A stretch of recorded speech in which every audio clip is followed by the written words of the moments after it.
Hello विद्यार्थियों, स्वागत है आप सभी का हरियाणा की एजुसेट ऑनलाइन ब्रॉडकास्ट। विद्यार्थियों, मैं दयावती, प्राध्यापिका अर्थशास्त्र from government senior secondary school खरड़।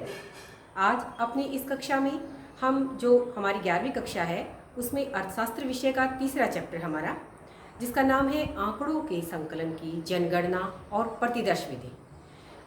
उसी चैप्टर का हमारा ये भाग 2 है। जो पहला भाग था उसके अंदर हमने पढ़ा कि आंकड़ों के संकलन की 2 मुख्य विधियां कौन कौन सी हैं, एक जनगणना विधि और दूसरी प्रतिदर्श विधि। हमने इन दोनों विधियों की परिभाषा और कहाँ पर इन दोनों विधियों का प्रयोग करना उचित रहेगा, उसकी सूटेबिलिटी और दोनों ही विधियों के गुण और दोष के बारे में हमने विस्तार से पढ़ा था।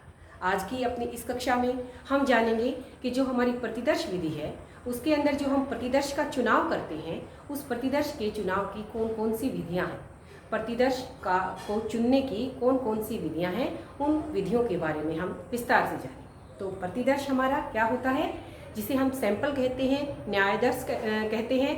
तो जो हमारा समग्र है, जो हमारी समष्टि है, उसका क्या कर रहा है, प्रतिनिधित्व कर रहा है। जैसे मैंने उदाहरण दिया था कि उदाहरण के लिए हम मंडी से गेहूं लेते हैं, चावल लेते हैं, तो हमने पूरे ढेर में से एक मुट्ठी चावल उठाया और उससे हमारी चेकिंग हो जाती है कि चावल किस प्रकार का है, गेहूं किस प्रकार का है। तो वो एक मुट्ठी चावल, वो एक मुट्ठी गेहूं क्या है, हमारा सैंपल, जो हमारे पूरे समग्र का, जो हमारी पूरी समष्टि का क्या कर रहा है, प्रतिनिधित्व कर रहा है। तो अपनी आज की इस कक्षा में हम जानेंगे कि प्रतिदर्श की विधियाँ कौन कौन सी। तो प्यारे बच्चों, प्रतिदर्श की मुख्य हमारी 6 विधियां हैं, जिन्हें हम एक एक करके विस्तार से पढ़ेंगे। पहली विधि है हमारी यादृच्छिक प्रतिदर्श विधि, दूसरी विधि का नाम है सविचार प्रतिदर्श विधि, तीसरी विधि है सत्रिक प्रतिदर्श और चौथी विधि है हमारी व्यवस्थित प्रतिदर्श विधि। एक एक करके हम इन सब के बारे में पढ़ेंगे। 5वें नंबर पर कोटा प्रतिदर्श और 6ठे नंबर पर हमारी सुविधानुसार प्रतिदर्श विधियां हैं। तो इस कक्षा में हम ये सभी विधियां क्या हैं, इनकी परिभाषा, इनके गुण और दोषों के बारे में विस्तार से जानेंगे। तो सबसे पहली विधि क्या है हमारी, जिसका नाम है यादृच्छिक प्रतिदर्श विधि। यादृच्छिक प्रतिदर्श विधि को हम रैंडम मेथड बोलते हैं। प्रतिदर्श का चुनाव करने की जो पहली विधि है उसे हम यादृच्छिक या फिर क्या कह सकते हैं, हम रैंडम, इसको हम बोलते हैं। तो परिभाषा क्या होगी, यादृच्छिक क्या है, वह विधि जिसके अंदर जो हमारा समग्र है, जो हमारी सभी मदें हैं, उसमें से जब हम सैंपल चुनते हैं तो सैंपल चुनते समय सभी इकाइयों के चुने जाने के क्या होते हैं, समान अवसर होते हैं। यही इसकी परिभाषा होगी बच्चों। यादृच्छिक प्रतिदर्श विधि वो विधि होती है जिसमें सैंपल के रूप में हमारे कक्षा के अंदर मान लिया 50 विद्यार्थी हैं और 50 में से हमें कोई 5 चुनने हैं। तो उन 5 कौन से चुने जाएंगे, ये सभी जो हमारे 50 स्टूडेंट्स हैं उनमें से सबके चुने जाने के अगर समान अवसर हों तो वो तरीका हमारा क्या कहलाएगा, यादृच्छिक प्रतिदर्श विधि कहलाएगा। तो इस तरीके के अंदर हम करते क्या हैं, इसके अंदर जब हम सैंपल का चुनाव करते हैं तो एकदम से हम सैंपल का चुनाव करते हैं, आकस्मिक करते हैं। जो स्वयं अनुसंधान करता होता है उसे भी नहीं पता होता कि किसका चुनाव किया जाएगा, कौन चुना जाएगा और कौन नहीं चुना जाएगा, क्योंकि जितने भी हमारा सैंपल के अंदर, जितने भी समग्र के अंदर हमारी टोटल मदें होती हैं, उन सभी मदों के चुने जाने के समान अवसर होते हैं। मैं इसे एक उदाहरण देती हूँ। उदाहरण के लिए कक्षा के अंदर 50 विद्यार्थी हैं या 100 विद्यार्थी हैं, जितने भी हैं, मेरे सामने बैठे हैं बच्चे, मेरे हाथ में कुछ टॉफ़ियाँ हैं और मेरे को उनको टॉफ़ी देनी है। तो टॉफ़ी को मैं क्या कर सकती हूँ, उनको एक तरफ से उनकी तरफ फेंकूंगी तो किसी के भी हाथ में आ सकती हैं। ऐसा नहीं कि एक के इसी के में आएंगी या दूसरे के में आएंगी। तो सबको चुने जाने के जहाँ पर समान अवसर होते हैं, समान मौके होते हैं, एकदम से सैंपल का चुनाव किया जाता है। स्वयं जो अनुसंधान करता होता है उसे भी इस चीज़ का कोई भान नहीं होता कि कौन छोड़ा जाएगा और कौन चुना जाएगा। तो वो तरीका हमारा क्या कहलाता है, यादृच्छिक प्रतिदर्श विधि। इसके अंदर हम एक और बात कहते हैं कि ये इसके अंदर क्या सैंपल होगा और क्या सैंपल नहीं होगा, ये सब हम दैव पर छोड़ देते हैं, यानी कि अपने आप होगा, हमें नहीं पता हम किसे चुन रहे हैं, किसे नहीं चुन रहे हैं। तो ये तरीका हमारा क्या कहलाएगा, यादृच्छिक प्रतिदर्श विधि। तो अगर हम कहें कि सबके चुने जाने के समान अवसर कौन सी विधि के अंदर होते हैं, तो वो विधि कौन सी है, हमारी यादृच्छिक प्रतिदर्श विधि। तो ये तो हुई यादृच्छिक प्रतिदर्श विधि की परिभाषा। अब इसके क्या गुण हैं, क्या दोष हैं? तो जैसा कि मैंने इसकी परिभाषा में बताया कि सबसे पहला गुण तो इसका यही हो गया कि यहाँ पर पक्षपात नहीं होगा या पक्षपात की बहुत कम संभावना होगी, क्योंकि सबको चुने जाने के समान मौके मिल रहे हैं, समान अवसर मिल रहे हैं, कोई भी चुना जा सकता है। तो सबसे हम इसके गुणों में लिखेंगे कि पक्षपात नहीं होता, पक्षपात की कमी होती है, सबके चुने जाने के समान अवसर होते हैं, सबको समान मौका मिलता है। लेकिन जब हम बात करेंगे इसके अवगुणों की, तो अवगुण क्या होगा? जैसा कि मैंने अभी आपको बताया कि सभी इकाइयों के चुने जाने के समान अवसर है, तो समान अवसर होने के कारण अगर कोई बहुत महत्वपूर्ण इकाई हो जिसको चुना जाना बहुत जरूरी हो और वो इकाई हमारी रह जाए, तो ऐसे में हमारा जो यादृच्छिक प्रतिदर्श विधि है वो सूटेबल नहीं रहेगी। तो ये इसकी कमी हो जाएगी कि जब कोई महत्वपूर्ण इकाई जिसे लेना हमारे लिए बहुत जरूरी है और वही छूट जाए, तो ऐसे में, या फिर हम ये भी कह सकते हैं कि अगर हमारा जो समूह है, जो समग्र है, उस समग्र के अंदर बहुत कम इकाइयां हैं, मदें ही बहुत थोड़ी हैं, तो उसके अंदर सबको चुने जाने के क्या अवसर होंगे? तो वहाँ पर भी हम इस विधि का प्रयोग नहीं करेंगे। तो ये हमारी पहली विधि, जिसका नाम रैंडम मेथड या यादृच्छिक प्रतिदर्श विधि हम कहते हैं। इसके बाद सैंपल का हमारा दूसरा तरीका आता है, जिसका नाम है सह विचार प्रतिदर्श विधि। तो प्रतिदर्श के चुनने की जो दूसरा तरीका है उसे क्या कहते हैं? हम सह विचार। सह विचार विधि, इसकी क्या परिभाषा होगी? हम इस शब्द से ही इसकी परिभाषा याद करेंगे। सविचार यानी कि अपने विचार से जो अनुसंधान करता है, जो आंकड़ों को इकट्ठा करने वाला है, उसे जब प्रतिदर्श का जब वो चुनाव करता है तो वो अपने विचार से, सह विचार यानी कि अपने स्वयं के विचार से जो उसे ठीक लगे, जो उसे उचित लगे, उसे वो सैंपल के रूप में चुन ले। तो सैंपल के चुनने का ये जो तरीका है कि अनुसंधानकर्ता ने अपने विचार से जो उसे ठीक लगा वो उसने चुन लिया सैंपल के रूप में, वो तरीका क्या कहलाता है? सह विचार प्रतिदर्श विधि कहलाती है। तो बहुत ही आसान सी परिभाषा है, नाम के अंदर ही इसकी परिभाषा है कि अनुसंधानकर्ता ने अपने विचार से जो उसे उचित लगा, जो हमारे पास समग्र है, उस समग्र में जो उसे ठीक लगा कि भाई ये इनका चुनाव होना चाहिए, तो वो तरीका हमारा प्रतिदर्श के चुनाव का वो तरीका क्या कहलाएगा? हमारा सह विचार प्रतिदर्श विधि कहलाएगा। तो आसान सा तरीका है। अब इसके गुण और दोष, तो गुण और दोषों के अंदर सबसे पहला गुण तो यही हो गया कि ये बहुत सरल है, बहुत ही आसान है। और दूसरा क्या हो गया इसके अंदर? इसका गुण कि भाई जब, जैसे हमने यहाँ पर बताया था कि जो कोई इकाई बहुत महत्वपूर्ण हो और वो इकाई लेनी बहुत ज़्यादा जरूरी हो, तो ऐसे में हमें सह विचार जो हमारा प्रतिदर्श है इस तरीके का प्रयोग करना चाहिए, ना कि यादृच्छिक का। क्योंकि यादृच्छिक के अंदर ऐसा जरूरी नहीं कि वो हमारा प्रतिदर्श चुन के आए, क्योंकि हम वहाँ पर दैव पर छोड़ते हैं, एकदम से चुनाव होता है, वो छूट भी सकता है। लेकिन जब सह विचार से हम प्रतिदर्श को चुनेंगे तो जो इकाई बहुत महत्वपूर्ण है, जिसका चुना जाना बहुत जरूरी है, उसे हम चुन सकते हैं आसानी से। तो ये इसका क्या हो जाएगा? गुण हो जाएगा। हम इसे एक उदाहरण से समझते हैं। जैसे भारत के अंदर हम बात करें लोहा और इस्पात उद्योग की, तो लोहा और इस्पात उद्योग के अंदर अगर हम Tata iron and steel company का नाम ना लें भारत के अंदर, क्योंकि भारत के अंदर जो लोहा और इस्पात उद्योग है उसके अंदर टाटा आयरन एंड स्टील सबसे ऊपर है। अगर उसको हम निकाल दें तो भारत के अंदर फिर इस उद्योग में कुछ बचेगा ही नहीं।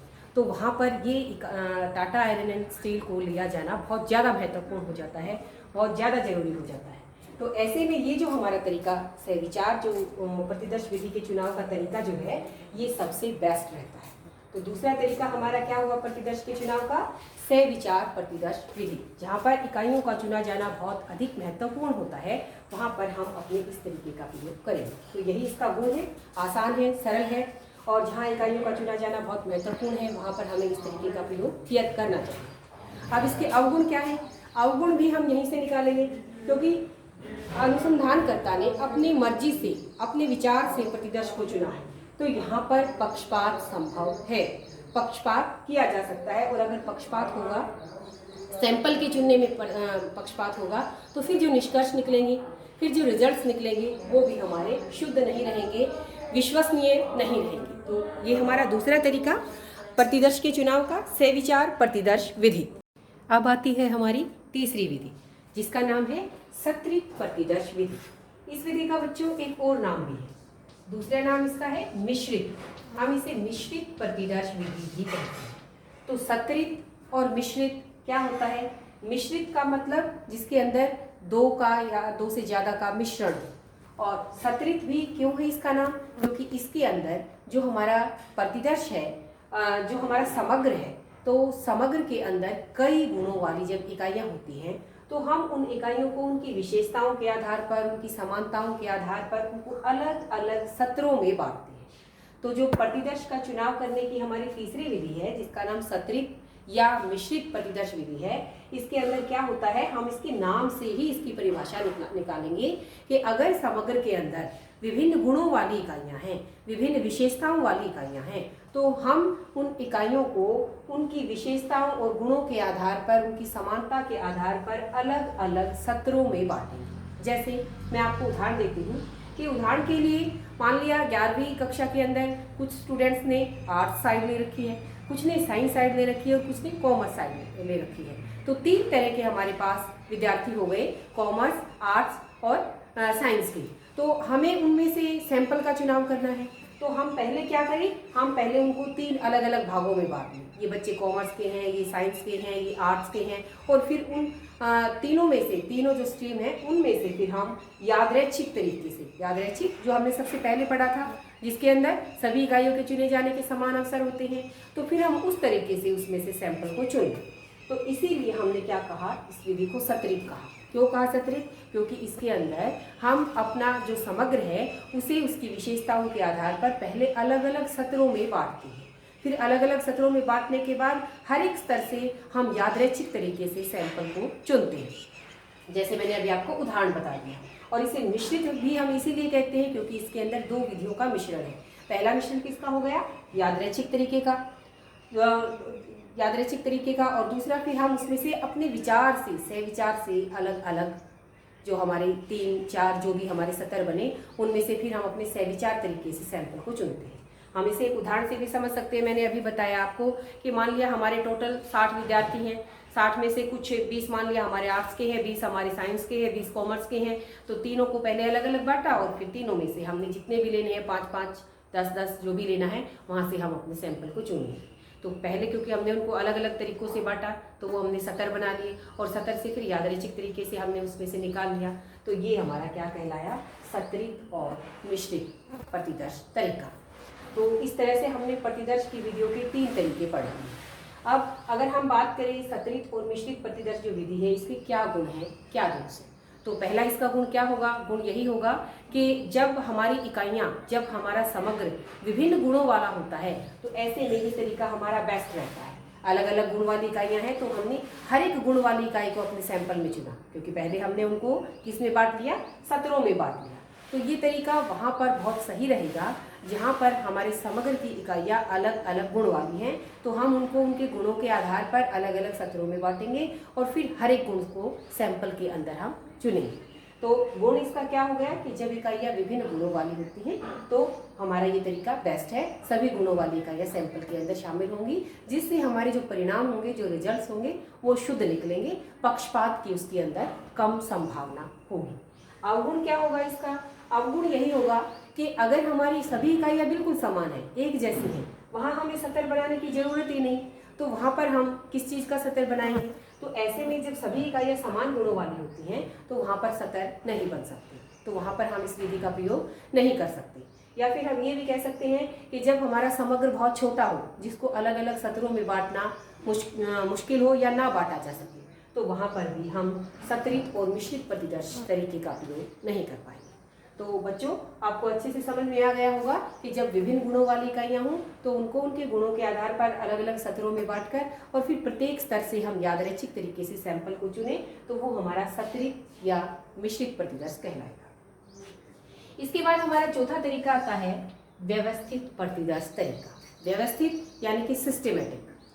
तो इसके अंदर हम क्या करेंगे, सबसे पहले जो हमारे जनसंख्या या समग्र है, समष्टि जो हमारी है, उस समष्टि को सिस्टेमेटिक तरीके से, व्यवस्थित तरीके से हम जचाएं। अब यहाँ पर आपको एक चीज़ याद रखनी है कि जब हम सिस्टेमेटिक तरीके से अपने समग्र को जचाएंगे तो उसके अंदर हम 3 तरीके अपनाते हैं। पहला तरीका हमारा क्या है इसके अंदर, संख्यात्मक, कि संख्या के आधार पर हम उनको जचा सकते हैं। एक और तरीका है हमारा, उस तरीके का नाम है भौगोलिक।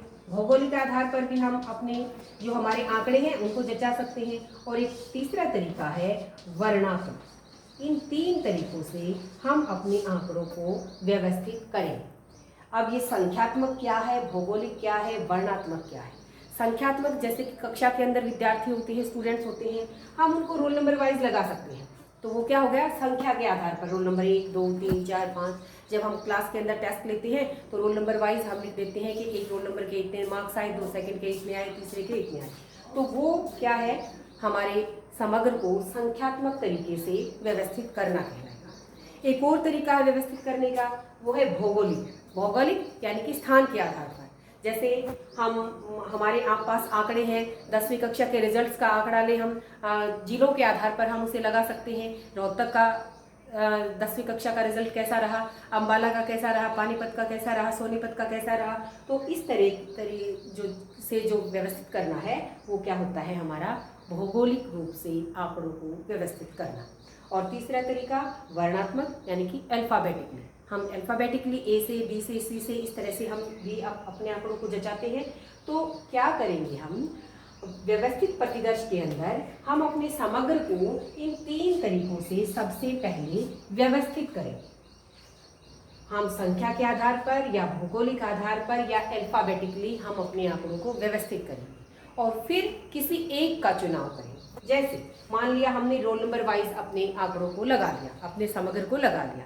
रोल नंबर वाइज लगाने के बाद मान लिया हमने पहला चुन लिया 15 रोल नंबर, उसके बाद हम 25 रोल नंबर चुन लें, उसके बाद हम 35 चुन लें, उसके बाद 45 चुन लें। तो इस तरह से एक का चुनाव करने के बाद फिर उसी आधार पर हम आगे आगे चुनते जाएंगे। तो वो तरीका क्या कहलाता है, हमारा व्यवस्थित प्रतिदर्श तरीका। तो बच्चों यहाँ पर आपको ये याद रखना है कि सबसे पहले हम अपने समग्र को व्यवस्थित करेंगे और व्यवस्थित 3 तरीके से कर सकते हैं, संख्यात्मक या भौगोलिक या वर्णात्मक। और फिर हम एक का चुनाव करेंगे। जैसे मान लिया हमने 10 रोल नंबर को चुन लिया, फिर next 20 roll number, next 30 roll number, फिर 40 रोल नंबर।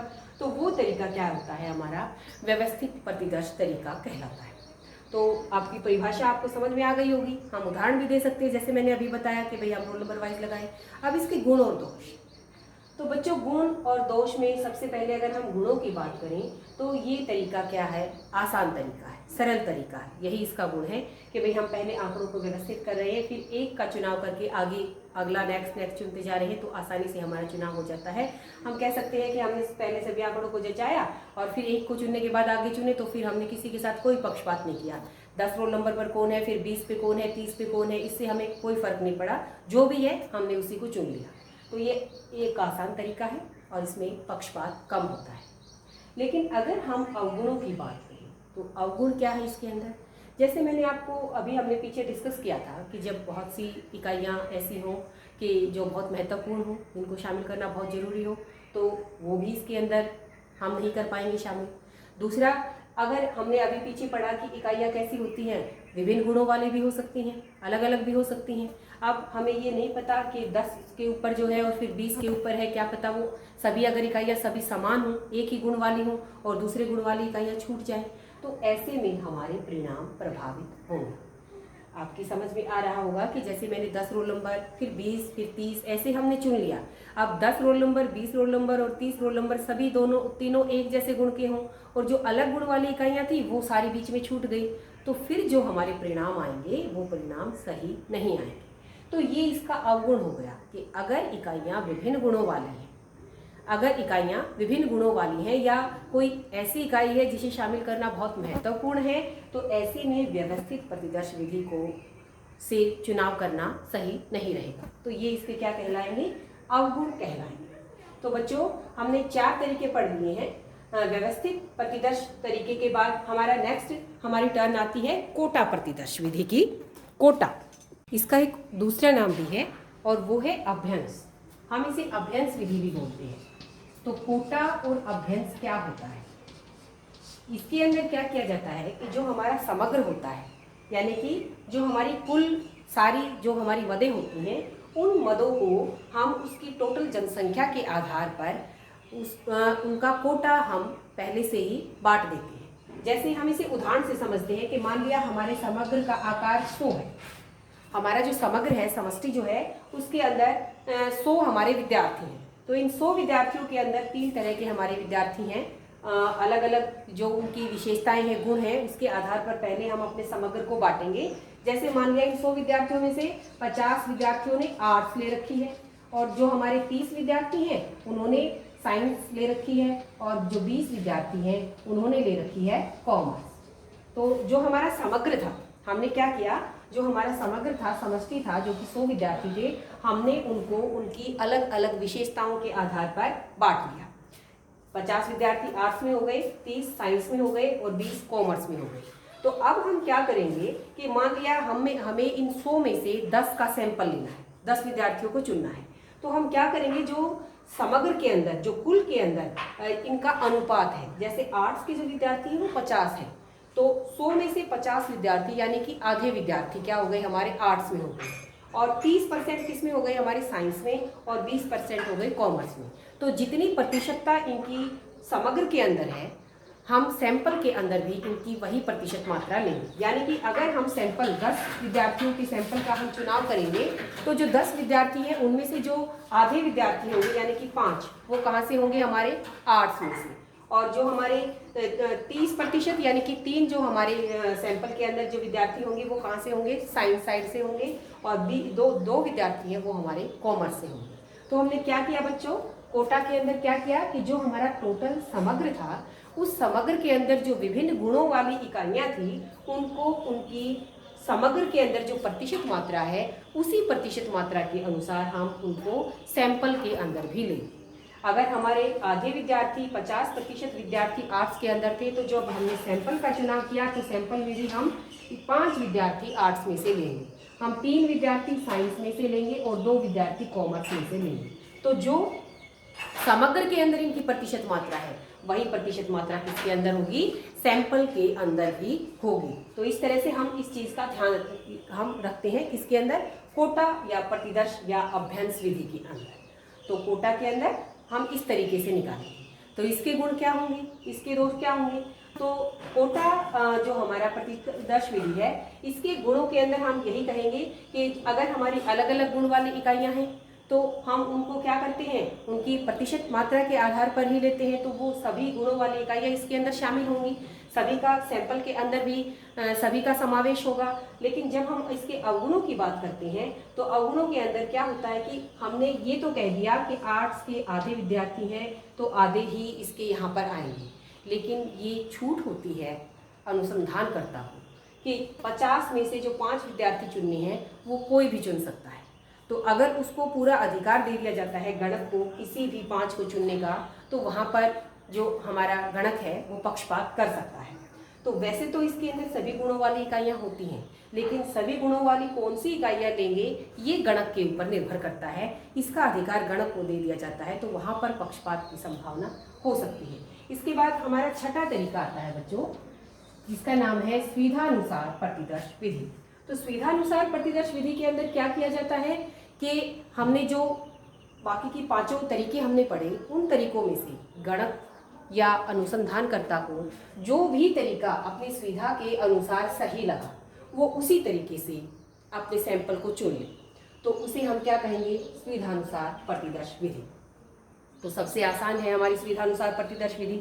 इस विधि के अंदर अनुसंधानकर्ता अपनी सुविधा देखेगा, समय देखेगा, और जो भी उसका चुनने का तरीका है उन सभी चीज़ों को देखकर वो अपनी सुविधा के अनुसार किसी भी तरीके से सैंपल को चुन सकता है।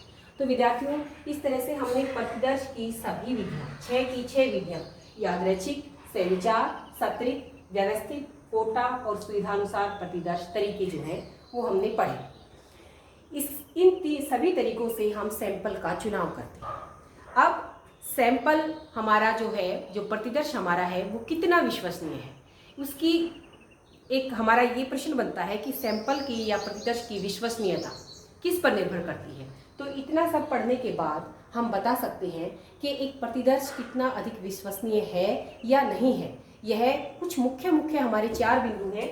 जैसे सबसे पहला हमारा बिंदु होगा कि प्रतिदर्श का आकार, जो हमारा सैंपल है, जो हम चुनते हैं, जो हमने अभी पढ़े 6 तरीके, इन 6 तरीकों के आधार पर जो हम सैंपल का चुनाव करेंगे, तो वो सैंपल का आकार सफिशिएंट होना चाहिए। जो हम अनुसंधान करने जा रहे हैं उस अनुसंधान के अनुसार होना चाहिए। सैंपल का आकार बहुत बड़ा भी नहीं होना चाहिए, क्योंकि सैंपल के तरीके का प्रयोग हम करते ही इसलिए हैं कि भाई हम बड़े स्थान पर कम इकाइयों का हमें अध्ययन करना पड़े, और बहुत छोटा भी नहीं होना चाहिए, क्योंकि इससे हमारे रिजल्ट्स जो होते हैं वो प्रभावित होते हैं। तो एक सैंपल कितना अधिक विश्वसनीय है या नहीं है, यह सबसे अधिक किस पर निर्भर करता है? सैंपल के आकार पर। तो प्रतिदर्श का सैंपल का आकार बहुत अधिक भी नहीं होना चाहिए और बहुत छोटा भी नहीं होना चाहिए। दूसरा, प्रतिदर्श की विश्वसनीयता किसके ऊपर निर्भर करेगी? हमारे प्रतिदर्श के चुनने की जो विधि है उस विधि के ऊपर, और ये हमने ऊपर पढ़ी है। तो ऊपर के जो तरीके हैं, जो विधियां हैं, उनमें से हम कौन से तरीके का प्रयोग करें, कौन से का नहीं करें, ये हमारी समस्या के ऊपर, हमारी जो अनुसंधानकर्ता की समस्या किस प्रकार की है, सूचना किस प्रकार की है, आंकड़े किस प्रकार के हैं, उनके ऊपर निर्भर करेगा। तो दूसरा तरीका कि सैंपल कितना अधिक विश्वसनीय है, ये सैंपल चुनने के तरीके के ऊपर, विधि के ऊपर निर्भर करता है, जो कि अभी अभी हमने पढ़ी है। तीसरी जो चीज है, जो सैंपल की विश्वसनीयता वो किस पर निर्भर करेगी? वो निर्भर करेगी गणक का पक्षपात पूर्ण न होना। गणक अगर हमारा पक्षपात पूर्ण है तो हमारे जो सैंपल है उसकी विश्वसनीयता उससे प्रभावित होगी। गणक का पक्षपात पूर्ण न होना, तो हमें गणक को ट्रेंड करना पड़ेगा, उसके अंदर ये भावना भरनी होगी कि भाई वो किसी के साथ किसी भी प्रकार का पक्षपात ना करे। तो ये जो तरीके हैं, इन तरीकों से हम क्या कर सकते हैं? अपने सैंपल को विश्वसनीय बना सकते हैं, शुद्ध बना सकते हैं, और फिर जो हमारे रिजल्ट्स निकलेंगे वो रिजल्ट्स भी शुद्ध निकलेंगे, वो हमारे विश्वसनीय होंगे। तो बच्चों, इस तरह से हमने अपने इस पूरे चैप्टर को कंप्लीट कर लिया है। हमने जनगणना विधि पढ़ी, प्रतिदर्श विधि क्या होती है वो पढ़ी। हम दोनों विधियों के पढ़ने के बाद इन दोनों के अंदर तुलना भी कर सकते हैं कि दोनों के अंदर क्या अंतर है, और प्रतिदर्श विधि की विभिन्न विधियों के बारे में भी हमने पढ़ा। तो आज के लिए इतना ही। आप सभी का धन्यवाद।